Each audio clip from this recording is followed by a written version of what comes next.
أهلا يا عزيز. أكتر نقطة بتخص موضوع الحقن في العمود الفقري المريض بيتكلم عليها هي إنه لما يتحقن هيستجيب ولا لأ.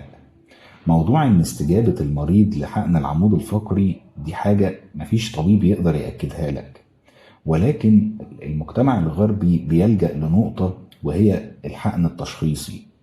انا دلوقتي عندي مشكله في العمود الفقري وعامله لي الم، سواء عرق التهاب اعصاب يعني، او سواء الم موضعي وتنميل في المكان نفسه في الفقرات القطنيه والعجزيه او حتى الفقرات العنقيه، وعامل لي تنميل نازل على الدراعات، ايا ما يكون المكان وايا ما يكون السبب. المجتمع الغربي اتفق في نقطه ان انا اعمل حقن تشخيصي، والموضوع ده واضح جدا في التردد الحراري، ان انا ما ينفعش مريض يجي لي حتى لو هو اللي هيسالني ويقول لي التردد الحراري ينفع لي ولا لا. النقطه دي بنخلي فيها الحقن التشخيصي هو اللي يساعدنا وياكد لنا اذا كان الموضوع ده فعلا يتعمل ولا لا. ايه هو الحقن التشخيصي؟ الحقن التشخيصي ببساطه ان انا بحقن ماده معينه على مرتين. بحقن مثلا مخدر موضعي، نوعين من المخدر، في كل مره نوع، واحقنه بين كل واحد والتاني اسبوعين. استجابة المريض لو هي أكتر من 50%، يعني الألم اتحسن بنسبة أكتر من 50%، ده معناه إن المريض جاهز للحقن، إن المريض لما هيتحقن هيتحسن خالص، وهيوصل نسبة التحسن بتاعته لنسبة كويسة من 50 ل 80%، بجانب طبعا العلاج الطبيعي والعلاج الدوائي. ولكن للأسف النهاردة الأطباء بيحقنوا مباشر، ما بيعملش الحقن التشخيصي، فبالتالي المريض بيبقى هو والطبيب متوقع ان يحصل تحسن، وفي اوقات كتير ما بيحصلش تحسن.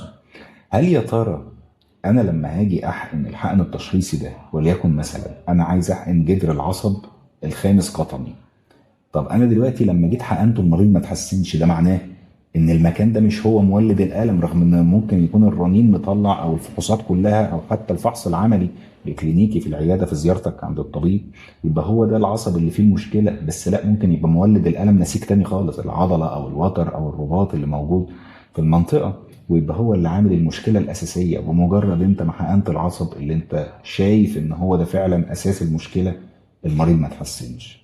فبالتالي الحقن التشخيصي بيخليني ما جازفش بالمريض، ما يخليني ما احقنش كميه كبيره من الادويه والمريض يدفع مبلغ وقدره وفي الاخر المريض ما يتحسنش. لا، انا هحقن ماده معينه وليكن مثلا الليدوكين، احقنها النهارده في المكان اللي انا شايف ان هو ده مولد الالم، واقول للمريض زورني بعد اسبوعين.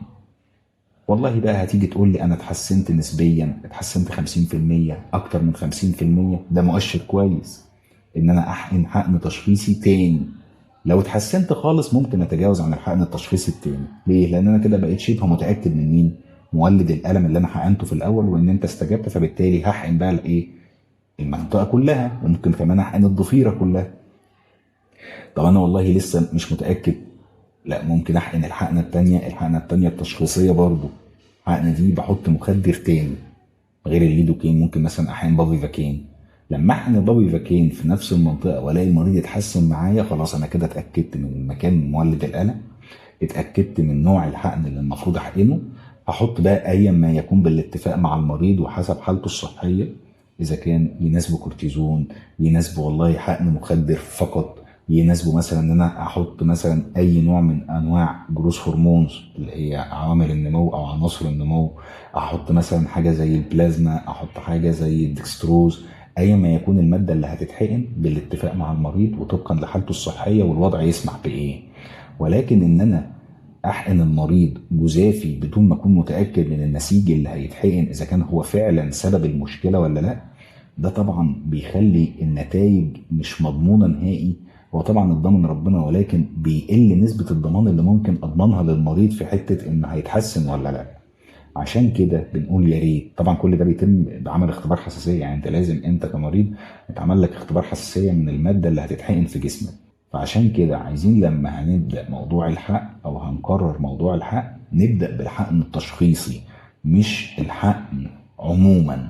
الحقن التشخيصي هيوجهنا اذا كنا فعلا نحقن، ولا الحقن هيبقى مجرد تضييع وقت، تضييع مجهود، تضييع فلوس، كله كلام فاضي. حتى على الاقل خالص ما اروحش انا مثلا اعمل الحقن بتاع التردد الحراري او الحقن والتردد الحراري وابقى عايز نتيجه ايجابيه. كتير جدا من المرضى بيعملوا التردد الحراري ما بيتحسنوش.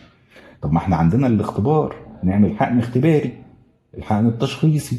لو المريض ما تحسنش مش هجازف بقى واعمل تردد حراري، هعمله ليه؟ ما هو المريض ما تحسنش. فيا ريت اي حد هياخد خطوه الحقن، لا، هتبدا الاول، اقترح الاول الحقن التشخيصي. لو في نسبه استجابه اكتر من 50% في اول حقنه بتبروسيد على طول. لو 50% فما دون ممكن تعمل الحقن التاني، التشخيص التاني، بتغير نوع المخدر. والله حصل نسبة تحسن كويسة، خلاص تبدأ بقى سواء تعمل الحقن أو تعمل التردد الحراري أو تعمل الاتنين. أتمنى لكم جميعا السلامة في رعاية الله.